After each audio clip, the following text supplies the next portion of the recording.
Media, local media అందరికీ ధన్యవాదాలు. ఒక ప్రబుద్ధుడు కోసం మాట్లాడుతున్న కోటిలింగాల దేవాలయం కోసం మాట్లాడుతున్నా. ఆ దేవస్థానం నుండి మొదలు పెడుతున్నాను. దేవస్థానం కోసం గ్రానైట్ రాళ్ళు తెప్పించారు. మీరు ఎమ్మెల్యేగా ఓడిపోయిన మరుక్షణమే ఆ గ్రానైట్ రాళ్ళు తిరిగి పట్టుకుపోయారు. ఇది మీకు దేవుడి మీద ఉన్న భక్తి. ఇలాంటి పనులు కేవలం మూర్ఖులకే ఉంటుంది. రాజమండ్రి గోదావరి బ్రిడ్జి లైటింగ్ కోసం 3 కోట్లు ఖర్చు పెట్టారు. లైటింగ్ 3 కోట్లు ఏంటి అసలు? అంత ఖర్చు అవుతుందని ఇందులో ఎంత కమిషన్లు తిన్నారో కనీసం నువ్వు చెప్పగలవా? లైటింగ్ కూడా సరిగ్గా పర్లేదు. మా కూటమి ప్రభుత్వం వచ్చిన తర్వాత ఆ ఆదిరెడ్డి శ్రీనివాస గారు మరమ్మతులు చేయించి ఆ లైటింగ్ చూపించారు. కొవ్వూరు ఇసుక ర్యాంపు 2014 దిగిన మొత్తం ఈ ర్యాంప్ అంతాను ఏపీ ఇప్పుడు మా ఆర్ఎన్బి కమ్యూనిటీ హాల్ పెట్టారు. ఆర్ఎన్బి కమ్యూనిటీ హాల్ 1,05,00,000 ఆర్భాటంగా ఓపెన్ చేశారు మీరు 45వ వార్డులో. ఆ కమ్యూనిటీ హాల్ 1,05,00,000కి మీరే 7,500 రేటు డిసైడ్ చేశారు. ఆ 7,500 3 నెలల్లో 7,500 ఎంత వస్తుందో మీరు మున్సిపల్ ఆఫీస్లో మీరు తెలుసుకోండి. అది మొత్తం దాన్ని ఎలా శిలాఫలకాలు అయిపోయినాయో చూడండి. అదే ఇప్పుడు మా ఎమ్మెల్యే గారి దృష్టికి మేము తీసుకెళ్ళాక, మాదిరెడ్డి శ్రీనివాస్ గారి దగ్గర తీసుకెళ్ళాక 38 లక్షలు సిఆర్డీ పన్నులోంచి వాళ్ళే కంపెనీయే తయారు చేసేలా చేస్తున్నారు. ఇప్పుడు కూడా వర్క్ అవుతుంది. వెళ్ళి చూడండి ఎంత స్టాండర్డ్గా చేస్తున్నారు. 1,05,00,000 ఎక్కడ, 38 లక్షలు ఎక్కడ? మీరు కూడా ఒకసారి వెళ్ళి దాన్ని పరిశీలించుకోండి.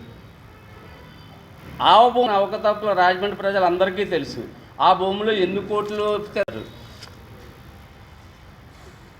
నాకు 2-3 రోజుల నుండి చాలా ఫోన్లు వస్తున్నాయి. మీ వైఎస్ఆర్సీపీ వాళ్ళే అసలు మాలోనే మాకు బోళ్ళ అవకతవకలు ఉన్నాయి, నిన్ను ప్రత్యేకంగా పేరు పెట్టి మా ఎంపీ గారు విమర్శించడం ఏంటని చెప్పి నాకే ఫోన్లు చేసి నన్ను రకరకాలుగా మాట్లాడుతున్నారు. నేను పూర్తిగా ఫోకస్ చేస్తే నేను చేసిన మీ వెనకాల ఉన్న అనుచరులు ఎంతమంది ఎవరున్నారో ఏంటో కూడా మేము ఎప్పుడు ఇలాంటి ఫోకస్లో పెట్టామనుకో, నీ ప్రెస్ మీట్లో ఎంతమంది కూర్చున్నారో అంతమంది జాతకాలు కూడా మా దగ్గర ఉన్నాయి. ఇది మామూలు శాంపిల్ కౌంటర్ మాత్రమే ఇస్తున్నాను నేను. తర్వాత ఇంకా చాలామంది కౌంటర్లు చాలా మా దగ్గర ఉన్నాయి. తర్వాత మీరు 5 కమిటీలు ఎండోమెంట్స్ కమిటీలు వేశారు. 5 కమిటీలు వేసే వాళ్ళు మీ దగ్గర ఇప్పుడు ఎవరైనా ఉన్నారా? సంవత్సరం లోపు మా ఎమ్మెల్యే గారు 14 కమిటీలు వేశారు. 14 కమిటీలు అభివృద్ధి చూసి మేము ఇంకా 2 సంవత్సరాలు ఉంది. అప్పుడే మూడు కమిటీలు అప్పుడే గోదావరిగట్టు ఉమారామ కళ్యాణ దేవస్థానానికి ఒక గజస్తంభం ప్రారంభించారు. అలాగే ఆర్యాపురం సత్యనారాయణమూర్తి గుడికి మొన్న 20 లక్షలు ప్రజల డొనేషన్తో చేశారు. ఇంకా ముందు ఈ 2 సంవత్సరాల్లో మేము ఎంత డెవలప్మెంట్ చేసి చూపిస్తామో మీరు చూడండి, మీ కళ్ళతో మీరు చూస్తారు కనుక. మీరు వేసిన కమిటీల్లో మీ వెనకాల ఎవరైనా ఉన్నారో? ఇప్పుడు వేశారు 5 కమిటీల్లో, 14 కమిటీల్లో. 5 కమిటీల్లో ఏ ఒక్కరైనా మీతో ఉన్నారు అసలు? మీరు చేసిన అభివృద్ధి, మీరు సంవత్సరానికి ఒక కోఆర్డినేటర్ని మార్చారు రాజమండ్రిలో. లాస్ట్ సంవత్సరం మీకు సీటు కన్ఫర్మ్ అయిపోయిన తర్వాత కంగారుగా ప్రతి పనులు చేస్తారు. దేవీ చౌక్ అనగా, పుష్పాల రేవ్ అనగా, కంబాల్జరీ పార్కులో ₹1 కోటి పెట్టి లైటింగ్ పెట్టారు మీరు. అది ఉందా ఇప్పుడు అక్కడ? దిండుమార్ చేశారు, అదేమన్నా ఉందా? ఫ్లైఓవర్ అంటున్నారు. ఫ్లైఓవర్ ఇప్పుడు కింద మాట్లాడితే ఫ్లైఓవర్ విమర్శిస్తున్నారు మీరు. ఫ్లైఓవర్లో ఎంతంత గోతులు ఉన్నాయో ఒకసారి వెళ్ళి చూడండి. మొన్న మీడియాలో కూడా మన మధ్య కొంతమంది మీడియా వాళ్ళు కూడా గోతులు తీసి కూడా పెట్టారు, ఎంతమంది పడిపోతున్నారు అని. కింద అటు ఇటు వేసిన రోడ్లు కూడా వెంటనే పోయినాయి. ఇప్పుడు మళ్ళీ మరమ్మతులు చేస్తున్నారు. మీరు మా మీద బుర్ర జల్లడం కోసం మా ఎమ్మెల్యే గారు చేసిన పనులు మీరు తట్టుకోలేక మీరు ఇవన్నీ మమ్మల్ని చేయడం కోసం, మమ్మల్ని ఇబ్బంది పెట్టడం కోసం మీ చేసిన అవినీతి పనులన్నీ బయట పెడతారేమో అని భయం వేసి ముందు జాగ్రత్తగా మా మీద బురద చల్లుతున్నారు మీరు. అది దృష్టిలో పెట్టుకోండి. మీరు మాట్లాడండి. గవర్నమెంట్లో ఎంతమంది ఏమేమి చేశారో అవన్నీ కూడా దృష్టిలో పెట్టుకోమనండి. అవి కూడా అంటే చేశారు కాబట్టి అంటారు కదా, వాళ్ళు కూడా చేశారంటే వాళ్ళు చేశారు కాబట్టి మీరు చేశారు అన్నట్టు అలా కాదు. ఆరోపణలు మీరు కరెక్ట్ గా తిప్పికొడుతున్నారు, లేకపోతే వాళ్ళు చేయలేదు అంటున్నారా? అలా కాదు సార్. 2019 నుంచి 2024 వరకు వైసీపీ ప్రభుత్వం ఉంది కదా సార్. అప్పుడు కూడా ఈయన మాజీ కార్పొరేటరే. మరి ఈయన అప్పుడు ప్యాకెట్ క్లబ్లు నిర్వహిస్తే ఆ ప్రభుత్వం ఏం చేసింది? మరి ఎందుకు పట్టుకోలేకపోయింది? ఇవన్నీ పెట్టి బురదలుతారు. నాకు 3 టౌన్కి ఫోన్ చేసి నాకు ఏమైనా కేసులు ఉన్నాయో తిరగేయమని చెప్పారు. నన్ను రౌడీ సీట్ కూడా ఓపెన్ చేయమని చెప్పారు. నాకేమన్నా అన్నీ తెలుసుకున్నారు కదా ఆయన, నాకేం కేసులు ఉన్నాయో నాకేమున్నాయో అన్ని ప్రయత్నాలు చేశారు ఆయన. అన్ని ప్రయత్నాలు కూడా కావాలంటే 2 సార్లు నన్ను వాళ్ళ ఇంటికి పిలిచి వాళ్ళ ఇంటికాడ కూడా సీసీ కెమెరాలు ఉంటాయి.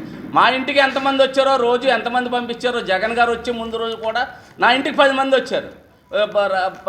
మల్లపేట వచ్చి మల్లపేటలో జగన్ గారి సమక్షంలో జాయిన్ అవ్వాలని చెప్పి అప్పుడు కూడా నేను అసలు కష్టమైనా నష్టమైనా నన్ను అన్ని విధాలుగా ఆదుకునే వాళ్ళు నా ఆదిరెడ్డి కుటుంబం అని చెప్పి నా ఆదిరెడ్డి కుటుంబంలోనే ఉన్నాను నేను. వాటిల్లో 25 బూతులు ఉన్నాయి. 25 బూతుల్లో ఎప్పుడైనా ఏ బూతులో అన్నా వీళ్ళకి ఒక్క ఓటు మెజార్టీ వచ్చిందని చూపించమనండి. అంతకుముందు రాజశేఖర రెడ్డి గారు ఉన్నప్పుడు కానీ, అంతకుముందు జక్కమూడి రామ్మోహన్ గారు ఉన్నప్పుడు కానీ క్వారీకి ఎప్పుడూ మెజార్టీయే. వీళ్ళు వచ్చిన తర్వాత క్వారీ మొత్తం అంతకుముందు ప్రతిసారి మా బూతుల్లో మేము మెజార్టీ ఇచ్చాం. మేము క్వారీ వార్డుల్లో వాళ్ళకే మెజార్టీ ఇచ్చాం. ఈ రెండు ఎలక్షన్లో ఆయనకి ఎవక తట్టుకోలేకపోతున్నాడు ఆయన. ఈసారి ఇది కౌంటర్ వరకే. ఈసారి కానీ మళ్ళీ కానీ ఆనిస్తే పర్సనల్ లైఫ్కి కూడా వెళ్తాం. ఈసారి పర్సనల్గా ఇంకా మా దగ్గర ఇంకా కొన్ని ఆధారాలు చాలా ఉన్నాయి మా దగ్గర. మేము అవి కూడా బయట పెడతాం త్వరలో.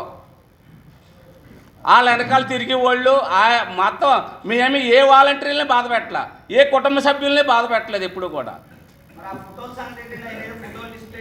అది నేను అసలు ఆ ఫోటో నాది కాదు. అది నేను 22 ప్రమాణ స్వీకారం చేశాను. 24 నేను తిరుపతి వెళ్ళాను. నాకు జుట్టు అది ఎక్కడి నుంచి వస్తుంది? అది నాకు అది లేదు, విగ్గి పెట్టుకోవాలి. లేకపోతే నేను ఏమన్నా లేకపోతే నేను 22 కోట్లంగల్పేట ప్రమాణ స్వీకారం చేశాను. 24 నేను తిరుపతిలో గుండె చేయించుకున్నాను నేను.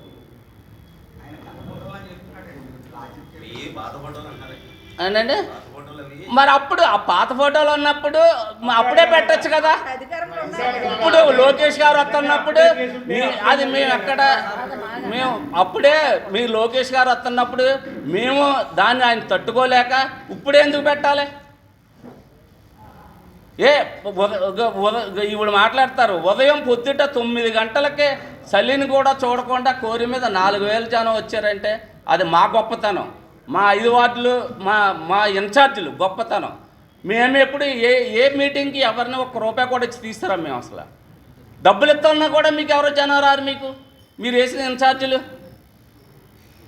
మేము ఎవరికి డబ్బులు కూడా తోటి మీరు పిలిచినప్పుడు మీ పార్టీలోకి రాలేదని చెప్పేసి సమయం చూసుకొని ఏదో లోకేష్ గారి ప్రోగ్రాం డిస్టర్బ్ అయిపోద్ది, ఈ కోరి మీద ఏదో ఒక బురద జల్లేస్తే డిస్టర్బ్ అయిపోద్ది, అది ప్యాప్ అయిపోద్ది అని చెప్పేసి నువ్వు ఏదో భావించి టైం చూసుకొని ఏదో ఆరోపణలు చేసావు. అది ఎట్టి పరిస్థితుల్లో కూడా మేము ఆ సత్తా ఏంటో చూపించాం. లోకేష్ గారి పర్యటనని దిగ్విజయంగా కోరి మీద స్వాగతం పలికి ఘన స్వాగతం పలికి మా నాయకుల సత్తా ఏంటో మేము చూపించాం. ఏ రోజైనా సరే మీరు ఇటువంటి కార్యక్రమాలు కోరి మీద చేయగలిగారా? పోనీ మీరు 5 ఏళ్ళు ఎంపీగా ఉన్నప్పుడు అభివృద్ధి కార్యక్రమాలు పోనీ లెక్కేసుకుందాం. కోరి మీద మీ 5 ఏళ్ళలోని ఎన్ని లక్షలు, కనీసం లక్షలు కాదు ₹1,00,000 వరకు కూడా ఎక్కడ చేసినట్టు మాకు తెలియదు. ఈ రోజుని ఈ సంవత్సరన్నర కాలంలో దాదాపుగా 10 కోట్ల రూపాయల వర్కులు ఈ ప్రాంతంలో ఈ 5 వార్డులు ఏరియాల్లో జరుగుతూ ఉన్నాయి. ఆల్రెడీ దాదాపుగా ఒక 5 కోట్ల వరకు కూడా వర్కులు పూర్తయిపోయి ఉన్నాయి. వచ్చి ఒకసారి చూసుకో, తెలుస్తూ ఉంది. నువ్వు ఇలాంటి అభివృద్ధిని చేయలేవు, చూడలేవు, ఓర్చుకోలేవు. మా నాయకుల మీద, మా కోరి ప్రాంతంలో ఉన్న నాయకుల మీద తప్పుడు బురద ఆరోపణలు జల్లేస్తే అలా జల్లుకొని కాలం గడిపేసి తెలియని వాళ్ళకి మీడియా ద్వారా, సోషల్ మీడియా ద్వారా ఏదో ప్రచారం చేసి అబోధ కల్పనలు సృష్టించి మమ్మల్ని అడ్డుకోవాలంటే అది నీ తరం కాదు.